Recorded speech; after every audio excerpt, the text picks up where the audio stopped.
Vous écoutez Le Trèfle, le podcast francophone des Boston Celtics.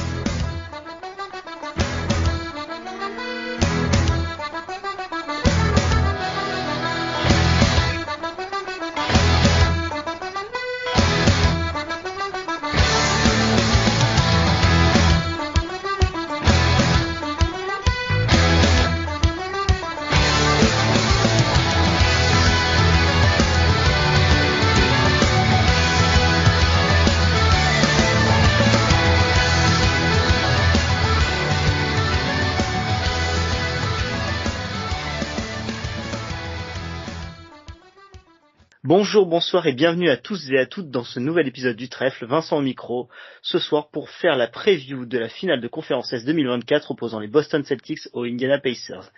Évidemment, je ne suis pas tout seul, pour m'accompagner ce soir, nous accueillons Hugo. Comment vas-tu, Hugo ? Salut Vincent, salut à tous. Écoute, ça va très bien. Un peu stressé à l'idée d'affronter une équipe qui me terrifie personnellement depuis très peu, mais globalement ça va quoi. Et tout le monde te terrifie. Les Knicks te terrifiaient, les Pacers te terrifiaient.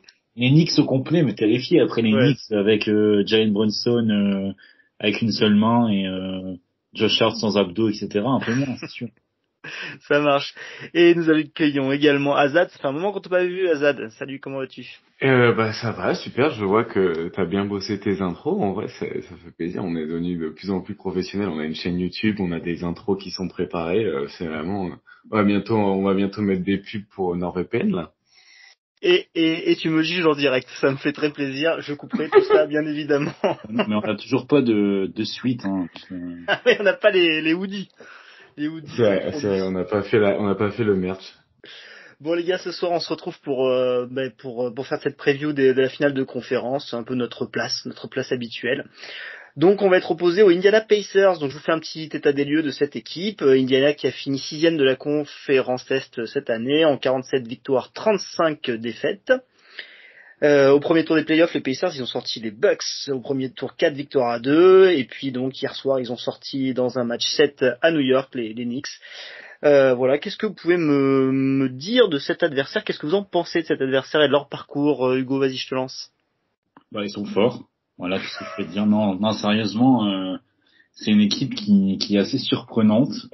Déjà en saison régulière, je pense qu'ils ont surpris assez d'observateurs. Après, ils ont fait leur move à la deadline en ramenant Siakam. Personnellement, j'étais vraiment pas fan du move d'un point de vue fit sur le papier quoi. Je pense toujours que sont toujours en période de rodage, ce qui peut paraître un peu paradoxal quand je dis que l'équipe me terrifie et que c'est une équipe forte. Je trouve que parfois Siakam a tendance à un peu, on va dire, phagocyter le jeu, même si ça leur apporte tellement de qualité en isolation et de force finalement, de force offensive, puisqu'il peut tuer une défense à lui tout seul.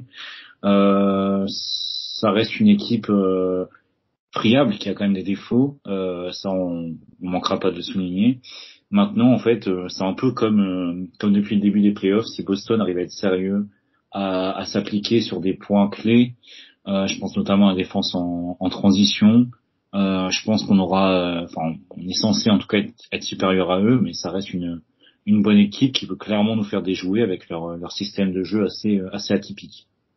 Et avant de lancer Azad, il y a un truc que j'ai pas dit, c'est sur cette équipe là, avant de lancer Azad, c'est que c'est une équipe très polarisée, avec une énorme attaque qui devait être dans les top 3 sur la saison régulière et la première à l'efficacité au rating en play-off, et une défense plutôt mauvaise, border médiocre. Donc c'est une équipe très polarisée, très tournée vers l'attaque. Donc c'est vrai que on n'a pas joué ce genre d'équipe pour l'instant. Donc c'est vrai que Azad, dis-nous ce que tu en penses toi. En fait, c'est une équipe qui est toujours aussi mauvaise en défense sur les playoffs, mais je trouve ça moins problématique. En fait, l'attaque est presque meilleure en playoffs parce qu'ils ont un shoot making de dingue pendant ces playoffs là, et du coup ils sont encore moins punis par leur mauvaise défense qu'en saison régulière. Normalement, tu t'attendrais un peu à un truc inverse de une très bonne attaque et une très mauvaise défense. Elle va se faire un peu mordre le cul arriver les playoffs parce que du coup, justement, l'attaque suffira plus à dominer. Mais en fait, ils ont un net rating de plus 6 là pendant les playoffs parce qu'ils ont en fait un offensive rating de 126 pendant les playoffs. Mais en réalité, le shoot making est assez dingue et en plus, c'est une équipe qui va beaucoup au cercle et qui est très efficace au cercle. Donc ça, c'est un peu un truc qu'ils ont gardé de la saison régulière au playoff. Mais là, en playoff, ils ont une réussite au tir qui est assez énorme. Ils arrivent à se créer beaucoup de tirs ouverts aussi. Mais pour le coup, je pense que c'est une attaque qui peut un peu te faire déjouer. Et moi, ça m'a un peu rappelé le match d'hier en particulier où ils rentrent tout contre les Knicks. Ça m'a un peu rappelé la série du Heat de l'année dernière contre Boston où du coup bah en fait Boston se retrouve contre une équipe du Heat qui rentrait énormément ses tirs ouverts, beaucoup plus que habituellement. Et c'est ce qui est arrivé avec les Pacers la nuit dernière et même pas mal pendant la série contre New York. Et du coup, je me dis que c'est le genre d'équipe qui a l'air capable de créer assez de shoot making pour pouvoir renverser un ou deux matchs.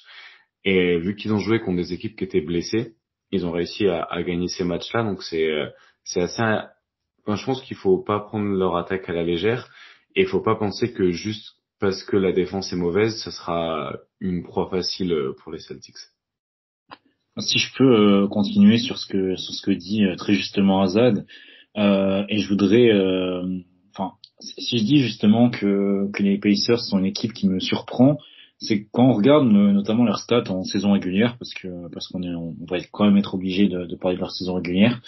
C'est une équipe qui jouait sur une pace assez élevée. C'était probablement une des équipes NBA qui jouait avec voilà un tempo très très élevé. Et si on regarde les playoffs, alors évidemment toute proportion gardée, etc. Mais la pace est beaucoup moins importante. Enfin, ce qui est d'une manière générale, ce qui est assez commun en NBA, hein, la pace se ralentit. Le rythme finalement est beaucoup moins élevé en playoff. Et justement, par rapport à ce que dit Azak, c'est ça qui est impressionnant de cette équipe, c'est que en saison régulière, ils ont eu ce style vraiment très atypique, en jouant très vite, etc. En, j'ai envie de dire, pour caricaturer, en spammant vraiment le jeu de transition, etc. Jouer très vite, quasiment comme si une équipe de régional ou de pré-national en France spammait les systèmes transi, c'est-à-dire transition. On remonte vite la balle, on joue un pick and roll sur le côté et tout découle de ça. J'ai envie de dire que Indiana, c'était un peu la caricature de ça en NBA, où ils jouaient vraiment avec Haliburton qui remontait très très vite le ballon. Ça jouait très très vite à partir de ça. Et là, en playoff, et justement, via leur shotmaking notamment, ils ont su faire autre chose. Et c'est ça qui me... Enfin, c'est pour ça que je dis que je suis terrifié, en fait. C'est que j'ai l'impression qu'en fait, avec Rick Carlisle, pardon, qui peut être, et c'est pour ça que je rejoins Azad dans le sens, c'est vrai que c'est une équipe qui ressemble un peu à Miami de l'année dernière, c'est avec Carlisle, ils sont capables de trouver, j'ai l'impression en tout cas, cette année, toujours des solutions, un peu comme Spoelstra, mais dans toute proportion gardée, parce que je pense que Spoelstra est encore une classe au-dessus, mais quand ils sont en difficulté, quand finalement ils doivent répondre à une question, comment battre telle équipe, ils arrivent toujours à trouver des solutions, que ce soit au play-in tournament, même si voilà, ils ont échoué sur la dernière marche, ou en play-off, ils ont toujours cette année trouvé la solution. Donc j'ai assez peur que ce soit encore le cas face à nous. Très bien, vous m'avez fait une bonne transition parce que vous avez bien présenté la force de cette équipe et notamment cette attaque. Et ma première grosse question moi sur cette série, du coup, c'est comment on va pouvoir ralentir leur fameuse attaque qui est si performante, parce que mine de rien, nous, on est quand même une des meilleures défenses de toute la NBA, que ce soit en saison régulière ou même sur ces playoffs. Je voudrais savoir si vous aviez un peu des pistes, j'allais dire tactiques, sachant qu'on va attaquer la série, et certainement la poursuivre un petit moment sans Porzingis toujours, donc avec le 5, White, Holiday, Brown, Tatum et Horford. Donc savoir si on a les armes pour ralentir cette attaque, qu'on se dé pas trop de transition et les ralentir sur demi-terrain. Azad, dis-moi, t'as des pistes? Moi, je pense que ça va être, c'est vraiment l'attaque qui va challenger beaucoup les forces des Celtics parce que c'est une équipe qui va beaucoup au cercle. Et en plus, c'est une équipe, comme disait Hugo, qui s'adapte bien. Il y a un autre truc qu'on n'a pas forcément beaucoup discuté des Pacers, c'est la faculté à aller au rebond offensif. Ils l'ont pas du tout fait en saison régulière, mais face aux Knicks, ils en ont eu besoin. Et comme en plus il y avait une certaine domination un petit peu physique du fait de toutes les blessures et tout, et ben ils ont su accentuer là-dessus, alors que c'était pas du tout une de leurs forces. Donc il y a un peu deux choses dans qu'est-ce qu'on pourrait faire en tant que Celtics face aux Pacers, c'est ce qu'on remarque que eux ont l'habitude de faire dans un premier temps habituellement, mais aussi se préparer à devoir s'adapter à des choses qui peuvent varier, parce qu'en réalité c'est une équipe qui drive énormément, bien plus que Boston. Les Pacers, là, sur les playoffs, ils font 50 drives par match et les Celtics en font 40. Donc là, voilà, 10 drives de différence. Euh, et ça va falloir être capable de pas concéder trop de drives et surtout pas faire que la défense va commencer un petit peu à craqueler, un petit peu la coquille défensive commencer à craqueler à cause des drives, parce qu'on l'a vu, je pense au match 2 du premier tour contre le Heat, trop aidé sur les drives, ce que ça a généré, c'est de venir en aide et de laisser des tirs ouverts. Et sauf que là, contrairement au Heat, ils ont des meilleurs joueurs de drive que le Heat, ils ont des meilleurs passeurs sur drive and kick que le Heat, et ils ont des meilleurs shooters que le Heat, et ils jouent même sans, il n'y a pas vraiment de non-shooter. Et je pense que c'est ça qui va être un petit peu dur peut-être à contenir, c'est cette espèce de five out où ils peuvent par exemple faire du high pick and roll avec Turner en poseur d'écran, du coup qui peut aller au cercle ou qui peut pop à 3 points. Et en plus, du coup, vu que tu fais du high pick and roll, les espaces à couvrir sont beaucoup plus grands. Et comme nos intérieurs sont pas les plus mobiles, je pense que ça peut être assez compliqué à couvrir. Ce qui avait été fait dans certains matchs de saison régulière, c'était de passer Porzingis sur Siakam, par exemple, pour éviter d'avoir à Porzingis à courir après Turner sur les pick and roll. Et à ça, par exemple, Indiana avait fait les deux choses. Ils avaient fait dans un premier temps mettre Turner dans le corner et venir faire poser les écrans par Siakam, et du coup, le le problème de cacher Porzingis marchait plus. Ou alors tu avais aussi Siakam qui avait la possibilité d'attaquer frontalement Porzingis, parce que Porzingis, en ne respectant pas le shoot de Siakam, lui laissait la place pour prendre de la vitesse. Donc je pense que sur les titulaires, ça va être très difficile d'arriver à ralentir l'attaque. Je pense que la chance que va avoir Boston, c'est que le banc est assez pauvre. Et en réalité, même si TJ McConnell est un super joueur et va apporter beaucoup, je pense qu'une fois que, en fait, l'attaque, l'équipe même d'Indiana sur ses playoffs, sans Miles Turner, va beaucoup moins bien tourner. Là, sur les playoffs, par exemple, il y a eu 420 minutes où Miles Turner est sur le terrain et Indiana gagne un net rating de plus 10 sur ces minutes, et les 200 minutes où il est pas sur le terrain, donc à peu près la moitié moins que quand il est sur le terrain en termes de volume, ils sont à moins 7. Donc il y a du bruit statistique forcément, mais la défense est moins bonne dans tous les cas sans Miles Turner, mais elle en pâtit moins parce que il est moins dominant qu'avant et c'est pas là où ils font leur beurre. Par contre, le spacing des Pacers avec Miles Turner sur le terrain est juste incroyable et difficilement contenable. Et je pense que c'est là où les Celtics vont avoir beaucoup de mal. Et pour moi, une des solutions potentiellement, ce serait de jouer avec soit Tillman comme 5 à certains moments, soit à Horford vraiment arriver à le cacher et peut-être mettre Horford du coup sur Siakam qui arrivera peut-être mieux à le contenir, ou alors jouer même sans intérieur et du coup aller encore plus loin qu'eux dans le spacing et la rapidité. On avait vu 2-3 séquences d'ailleurs des Celtics jouer avec Tatum comme joueur le plus grand et qui défendait sur Miles Turner. Je pense que ça peut être potentiellement une solution pour aller encore plus loin que ce que les Pacers font en fait pour les prendre un petit peu à leur jeu. Ok. Bon, avant de donner la parole à Hugo, je vais revenir. T'as dit pas mal de choses. Effectivement, moi, je pense que c'est avec nous un des meilleurs spacing des équipes qualifiées en playoff, en fait, hein, avec un Turner qui est très très adroit. Ça va dedans. Quand je t'écoutais parler, je me disais que ça va aller donner énormément de responsabilités défensives à Tatum une fois de plus. Je pense qu'il va être encore une clé, notamment en défense. Et tu parlais qu'ils avaient pris pas mal de rebonds offensifs. Par contre, c'est une de leurs faiblesses de l'autre côté, c'est qu'ils ont concèdent beaucoup de l'autre côté. Donc je pense que ça pourra s'équilibrer des deux côtés du terrain de ce point de vue. Hugo, tu veux ajouter des choses, bien sûr? Alors justement, par rapport à ce que dit justement à ce que dit Azad, je vais aller dans son sens. Moi, finalement, quand je repense au match de saison régulière, il y en a un qu'on a joué sans Porzingis, donc niveau rotation, j'essaie de me baser là-dessus. Et on avait donné dans ce match-là, par rapport aussi à ce qu'on disait dans le précédent podcast que je vous invite à écouter sur la review de notre série face à Cleveland. Horford avait joué plus de 30 minutes sur ce match-là et finalement ça avait été un non-facteur. Clairement, on n'avait pas eu un gros impact et par rapport justement à ce qu'a dit Azad sur le côté pick and roll, c'est vrai que dans cette série, moi ce que je tenterai, en tout cas ce que j'espère voir, c'est des 5 un peu expérimentaux avec du Tatum en 5, pourquoi pas du Tillman comme tu l'as dit. Je m'attends pas à un très bon match-up pour Cornet, même si quand on jouera vraiment sur des séquences où il affrontera le banc des Pacers, ça peut être intéressant, notamment offensivement. Maintenant, je pense que la clé, elle va être là, en fait, c'est comment on va réussir à tenir notre rotation intérieure sans Porzingis, parce que je pense que au niveau défensif, on pourrait clairement manger pas mal là-dessus. Et après, une autre clé aussi que j'espère voir, c'est comment intégrer un peu plus Sam Hauser sur une série comme ça, parce que clairement, on l'a dit, notre 5 de départ, même si Porzingis n'est pas là, ça reste quand même un 5 qui est ultra qualitatif, qui est un des meilleurs, si ce n'est le meilleur NBA.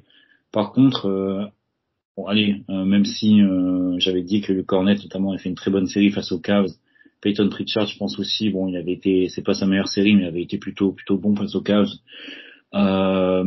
C'était au niveau. Je pense que là, il va falloir justement par rapport au banc des Pacers qui est meilleur que celui des Cavs, mais pas non plus transcendant. Et par rapport aussi à ce que dit Azad, par rapport aux minutes sans Miles Turner, il va falloir vraiment gagner ces minutes. C'est-à-dire retrouver les Pritchard qu'on avait en saison régulière, qui est là pour mettre du rythme, etc. Parce que vraiment sur les séquences bonbons, même si il y en aura assez peu au global, c'est là où on pourra vraiment, je pense, creuser un écart. Donc voilà, si je devais résumer, c'est les deux clés pour moi, c'est vraiment le rôle quid du rôle d'Al Horford, qui va être vraiment un gros pivot dans cette série. Si on arrive dès les premiers matchs à trouver la solution et à un peu faire déjouer Indiana sur son utilisation, je pense qu'il y aura assez peu de raisons qui pourraient nous faire perdre. Maintenant, et ça a été un peu le cas dans beaucoup de séries depuis que Joe Mazzulla est notre coach, malheureusement, parfois il a beaucoup de mal à trouver la solution. Il parvient à la trouver à un moment, mais si ça arrive au match 5, ce sera peut-être un peu tard. Donc voilà, trouver des solutions très rapidement, et si ça fonctionne pas dans le premier match, par exemple, ne pas hésiter à changer très rapidement. Ok, je vais redemander à Azad un truc parce que du coup tu disais que le banc des Pacers était pas fameux, alors que moi je l'avais plutôt noté dans plutôt leur qualité parce qu'ils avaient pas mal de joueurs potentiellement à faire jouer et il me paraissait pas si faible que ça. Et toi, à ton avis, et après on demandera à Hugo aussi de préciser, à votre avis leur banc semble moins bon que le nôtre? En fait, le nôtre match bien avec le reste des titulaires. Mais c'est vrai que TJ McConnell est un bon relais, par exemple, de Tyrese Haliburton, dans le sens où il drive beaucoup. Il va beaucoup, en fait, dans la raquette, et en même temps, il peut aussi un petit peu jouer ce rôle d'initiateur de système un petit peu. Mais par exemple, je pense à un joueur comme Obi Toppin qui a fait d'énormes progrès en termes de. Je pensais pas que ça deviendrait un joueur de basket comme le joueur qu'il est actuellement.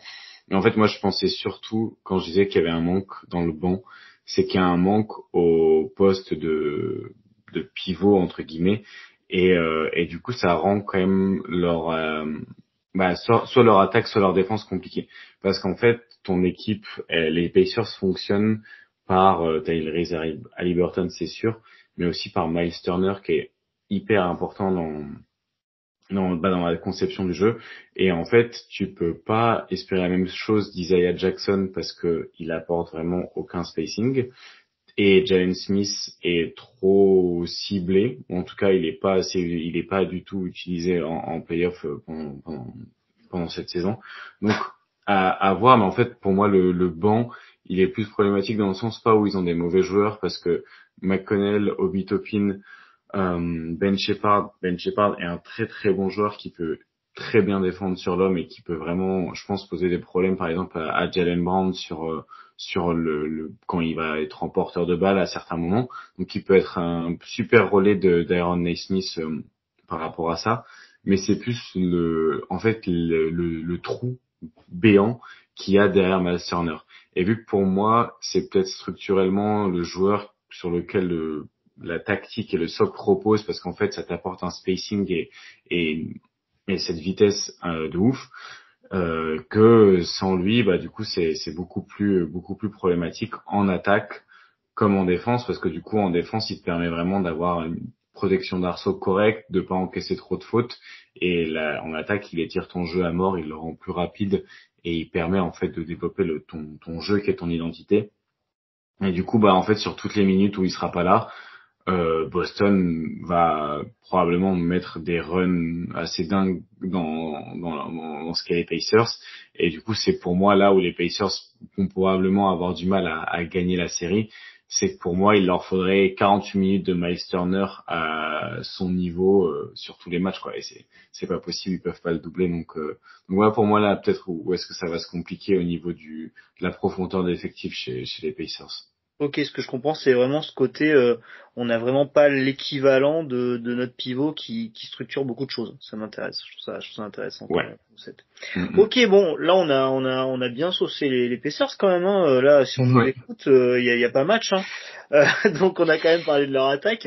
Leur attaque est leur gros point fort. Et je vous ai posé moi une question en préparation, un petit peu provoque, mais est-ce qu'il existe un monde où eux arrivent à nous freiner Nous sommes les meilleures attaques au rating de la saison régulière, la deuxième lors des playoffs, on n'a pas joué des gros adversaires mais quand même, et eux sont une mauvaise défense.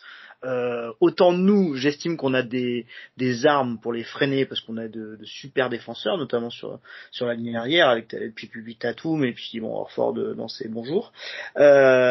Autant eux, je me demande à quel point c'est systémique ou si c'est du fait de leur personnel qu'ils auront, j'espère, du mal à nous freiner. Hugo, t'en penses quoi de leur défense sur notre attaque? Bah, je pense que ils ont un moyen de nous freiner, en fait, c'est que, et comme Azad aime bien le dire sur Twitter, c'est qu'on mette pas nos tirs, en fait. Si on shoot à 25%, non, mais si on shoot à 25% sur tous les matchs, oui, peut-être qu'ils peuvent nous arrêter, mais sinon, si on prend juste l'aspect tactique, et via les points forts, notamment d'Indiana en défense, je trouve qu'en fait, les points forts d'Indiana en défense, pour moi, ça serait vraiment la rim protection avec, tu l'as dit, Miles Turner, aussi Isaiah Jackson qui est sur le banc, qui, bon, pour le coup, sa grande qualité, j'ai envie de dire, si je voudrais être provocateur, sa seule qualité, c'est la rim protection. Donc finalement, ça, c'est un peu annulé par le fait qu'on va très peu au cercle. De ce point de vue-là, ça me pose pas trop de soucis. Je pense qu'ils vont avoir du mal. Alors, on parlait de Ben Shepherd, c'est vrai que ça peut être intéressant.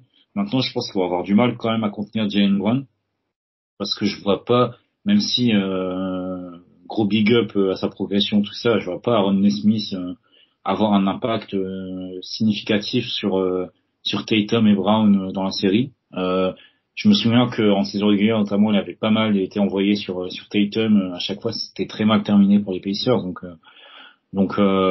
J'espère que ça continuera pendant la série.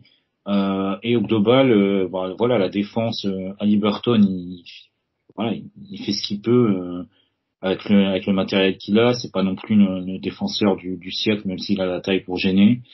Je pense que il pourrait nous proposer, car là, il aime bien en plus souvent alterner avec des zones, des choses comme ça. Donc je pense que ça m'étonnerait pas qu'on ait l'alternance de défense, parfois du man-to-man, parfois de la zone. Je pense que ça pourrait être très intéressant et pour nous gêner, on a vu que ça fonctionnait bien. Maintenant, au global, je pense que si Indiana veut gagner la série, il va falloir qu'ils mettent 130 points tous les matchs, quoi. Ok. Après c'est leur philosophie, donc c'est voilà. D'ailleurs nous dans nos victoires sur ces playoffs, on tient l'adversaire très très souvent à moins de 100 points, donc il y a eu entre les adversaires blessés, amoindris, tout ce que vous voulez, il y a quand même eu des grosses pertes défensives de notre part, donc c'est quand même assez rassurant de ce côté-là. Avant de Azad, je vais venir vers toi pour la défense, et je voulais, tiens, on a parlé du 3 points, de la pression au cercle. Et Azad, est-ce que tu as regardé un peu ça? Alors je te mets un peu, je t'ai même pas demandé. Si je trouve que pendant ces playoffs, pour l'instant, j'ai l'impression qu'on est un petit peu moins dépendant du 3 points, en tout cas sur la durée des séries, et qu'on va pas mal au panier. Je sais pas si toi t'as jeté un coup d'œil à ça ou pas. Là, moi, je te parle que de visu, de light test entre guillemets, mais je trouve qu'on a plutôt pas mal attaqué le cercle, notamment Brown justement. Toi, t'es une canaille, genre, tu me demandes des stats comme ça, au pied levé, Non comme si je les mais connaissais j'avoue que par c'est cœur. dans le flow de la discussion. Tu vois, j'ai Ouais, bossé mes intros. je les ai sous les yeux, t'inquiète. Du coup, la fréquence au cercle, elle a un petit peu baissé en playoff. En gros, mais tu passes de 29,1 à 28,6, hein, donc en gros, les restes, c'est la même. Et la fréquence à 3 points, c'était 43,7 en saison régulière, c'est 43,7 en playoff. Donc fréquence au cercle et fréquence à 3 points, elle a pas bougé. Ouais, en fait non, ça, il y a vraiment eu très très peu de différence dans Donc la fréquence des tirs que pris. je range mon eye test dans le tiroir du coup et je retourne regarder les matchs en toute détente du coup, parce que j'avais Vas-y. cette sensation de moins de dépendance, notamment sur certains matchs où on avait vraiment pris moins de 3 points contre les Cavs, mais je pense que c'était plutôt de l'épiphénomène et eux qui ouvraient un peu les lignes de drive pour nous empêcher un peu plus de shooter, alors que sur le match 5 contre les Cavs on re-shoot beaucoup à 3 points. Ouais, c'est hyper, tu peux, enfin, comptabiliser ça à l'œil nu, c'est Non, non. impossible, mais clairement, on va pas plus, les pourcentages, bon, en vrai, les pourcentages même des four factors, c'est les mêmes en termes d'efficacité au tir, de perte de balles, de rebond offensif, de free throw rate, genre, il y a vraiment absolument rien qu'à bouger là-dessus. Même le net rating, en vrai, c'est le même que pendant la saison régulière, donc en vrai, c'est exactement la même équipe. Par contre, je pense que la différence qu'il y a en fait dans cette série, c'est que Boston est pas la même équipe face aux Pacers, parce que les Pacers sont une équipe qui drive beaucoup, mais qui concède aussi énormément de drive.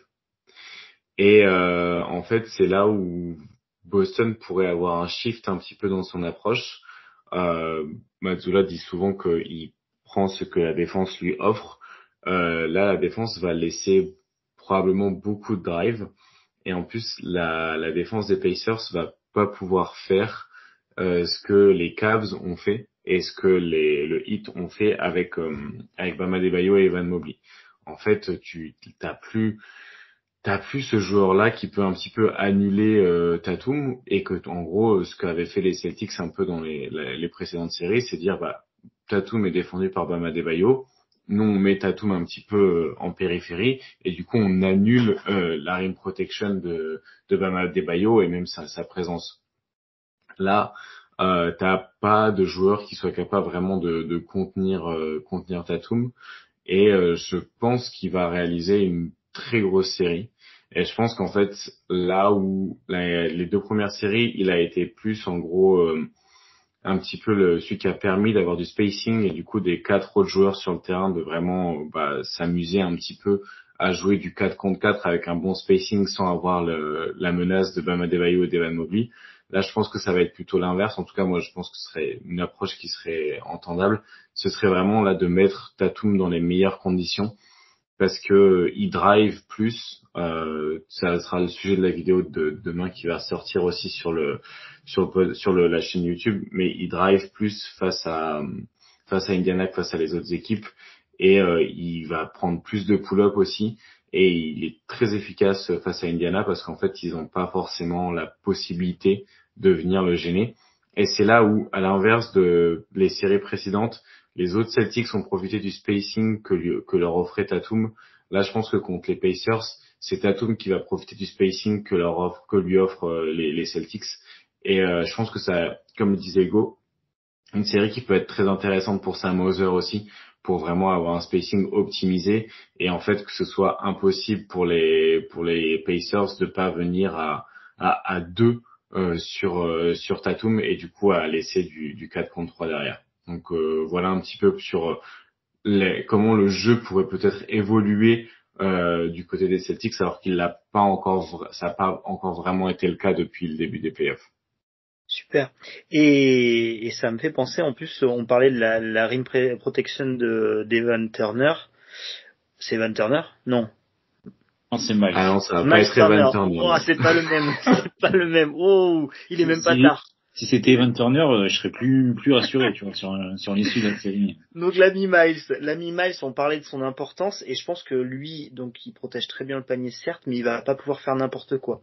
Si tu prends du Brown, du Tatum, lancer pleine balle, peu freiné par ton premier rideau défensif, je pense que lui, vu son importance, il peut pas se permettre de prendre 3 fautes au début du deuxième quart-temps en fait. Et ça c'est important parce que je me refaisais deux trois vidéos où clairement des fois, il prend le mec lancé où clairement il va pas protéger à fond le cercle parce que clairement s'il se retrouve trop en foul trouble, ça peut vraiment les mettre dans le mal. On a déjà parlé de pas mal de mecs. Je vais garder la main pour le coup sur d'éventuels facteurs X des joueurs qu'on a envie de mettre en avant sur cette série. Moi j'ai envie de parler ou de Holiday ou de White ou les deux en fait, où je compte sur eux pour faire passer une mauvaise série au backcourt d'Indiana en fait.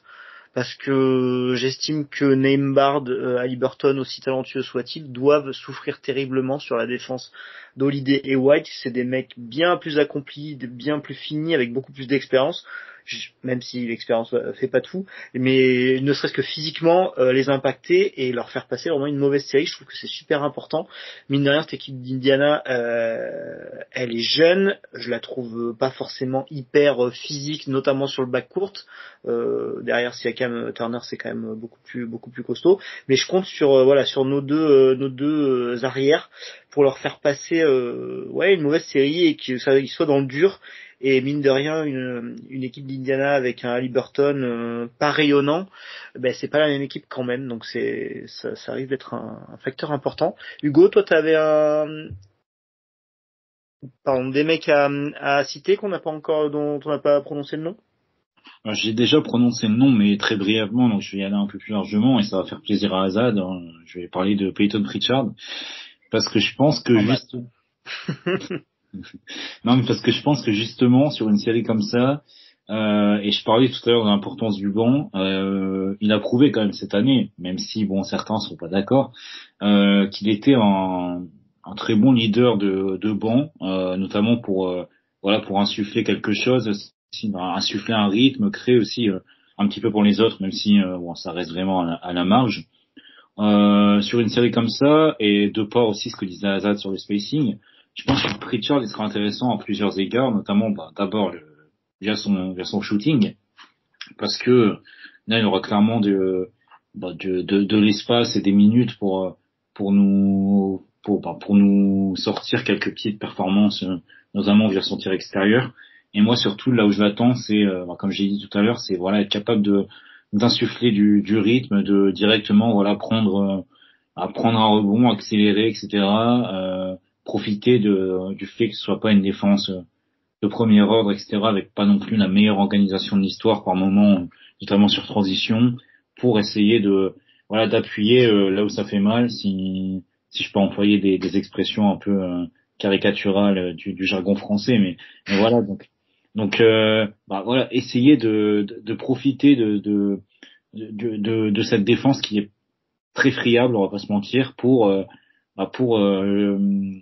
nous mettre dans une meilleure position en fait et profiter de sa vitesse et de ses qualités pour encore une fois que les Celtics gagnent assez largement la bataille des bancs. Je pense que finalement notre 5 est meilleur, mais il n'y a pas non plus, il est meilleur, il est quand même bien meilleur, mais pas, il n'y a pas non plus 5 classes d'écart. Donc je pense que le niveau des 5 va être plus ou moins équilibré, même si le nôtre sera un peu au-dessus sur la série. Maintenant, si on peut, en plus de ça, avoir un banc qui est au-dessus, je pense qu'on pourra pas perdre la série. Donc j'attends beaucoup du banc dans une manière générale, mais surtout de Pritchard en tant que leader justement de cette escouade. Ok, impeccable, je suis bien d'accord. Aimant Pritchard, beaucoup aussi. Azad, est-ce que tu veux parler d'un joueur en particulier? Ça peut être d'Indiana aussi si tu as envie d'ailleurs, c'est pas obligé que ce soit sur Boston. Non, bah tu notais l'importance de Derek White et Jrue Holiday. Autant je pense que Derek White il va avoir plus un rôle en défense, il va avoir plus un rôle sur Haliburton.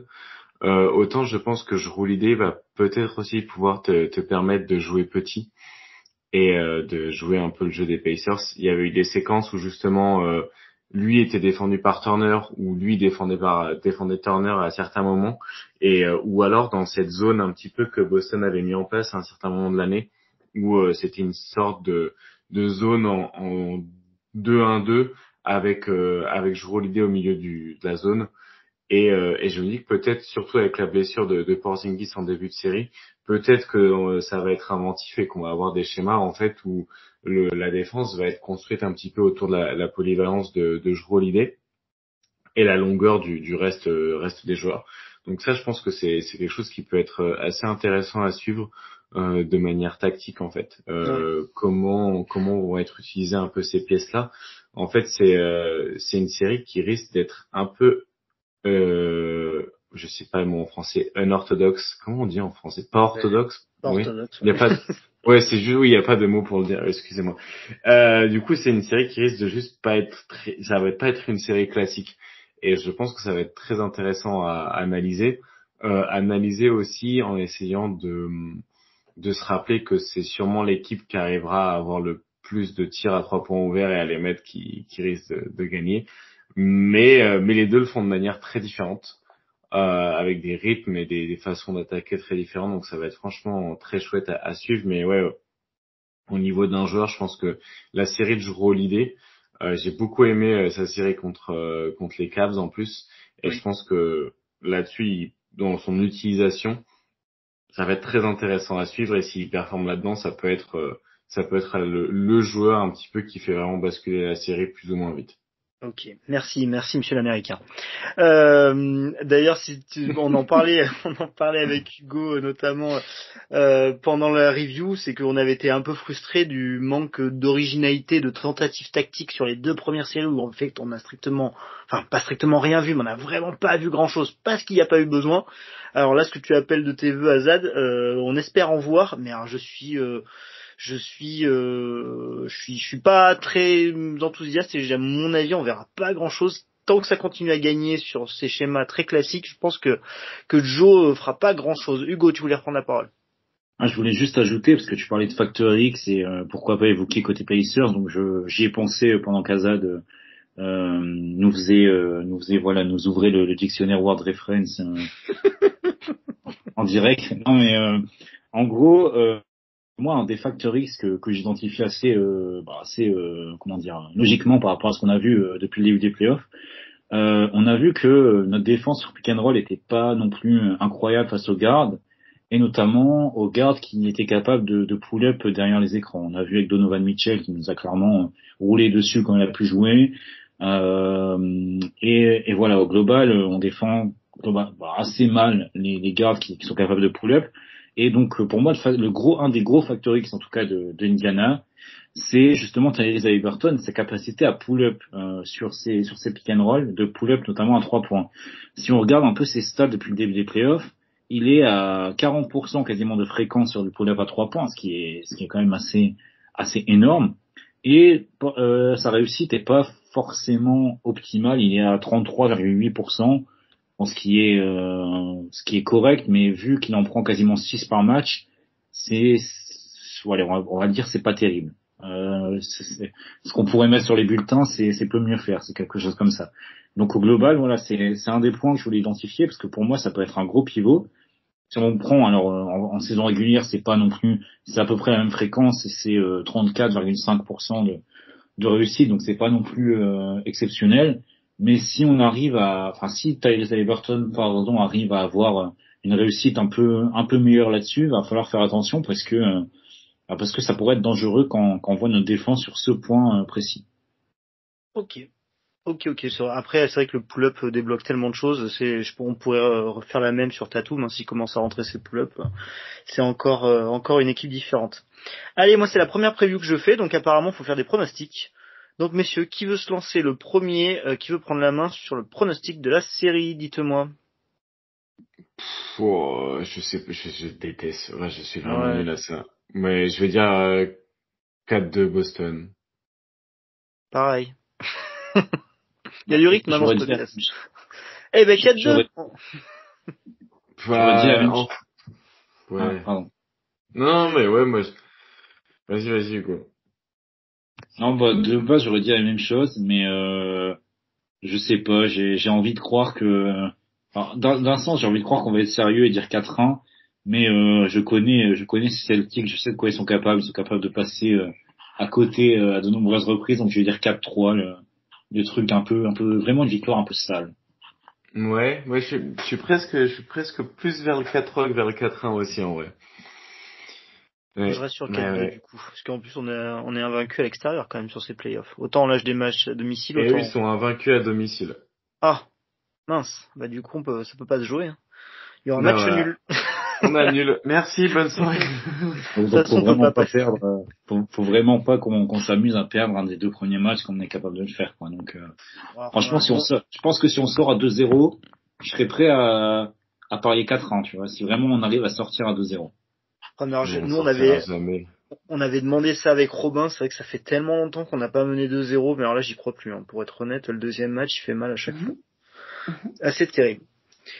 Nickel, ben on a bien fait le boulot.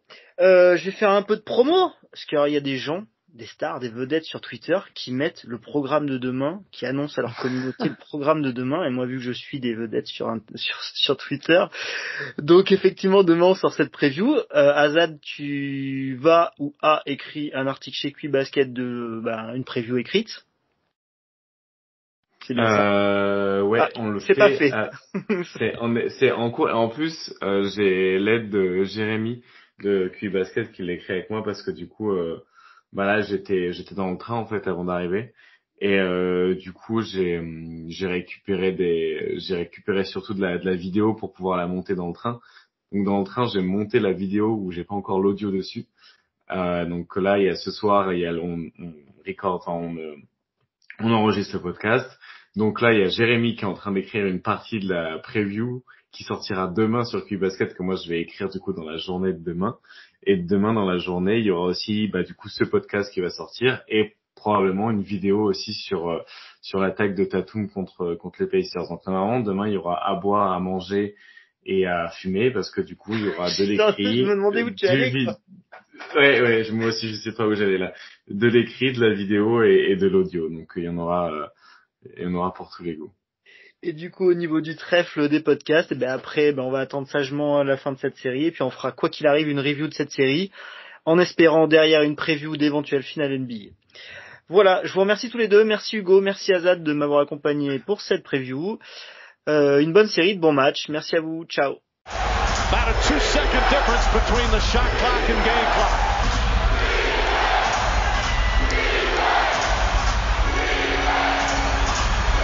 Thomas on the drive, pull-up jumper, it's good!